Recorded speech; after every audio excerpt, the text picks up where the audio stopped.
गोसावी समाजाचे सामाजिक संघटन वाढविण्याच्या दृष्टीने महाराष्ट्र पदाधिकारी व कार्यकर्त्यांमध्ये समन्वय साधून सामाजिक सलोखा जपण्याच्या दृष्टीने अखिल भारतीय भटके गोसावी समाज महासंघ भारत संघटनेचे राष्ट्रीय प्रवक्ते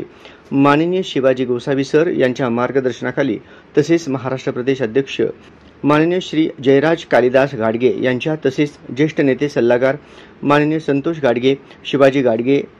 भूपाल तात्या गाडगे, सातारा जिल्हाध्यक्ष आप्पासाहेब कावळे हैदराबाद, अशोक जाधव, भरत जाधव, आनंदराव जाधव यांच्या हस्ते सोलापूर जिल्हा अध्यक्षपदी बाळकृष्ण बंडू जाधव तळे परगा यांचे तसेच सोलापूर जिल्हा उपाध्यक्षपदी रमेश किसन घाडगे शेळगी उत्तर सोलापूर तसेच अक्कलकोट तालुका अध्यक्षपदी बबन पवार आणि उपाध्यक्षपदी विलास पवार चिक्काळे वरील पदाधिकाऱ्यांची दिनांक 28 एप्रिल 2026 कालावधीपर्यंत निवड करण्यात आली आहे।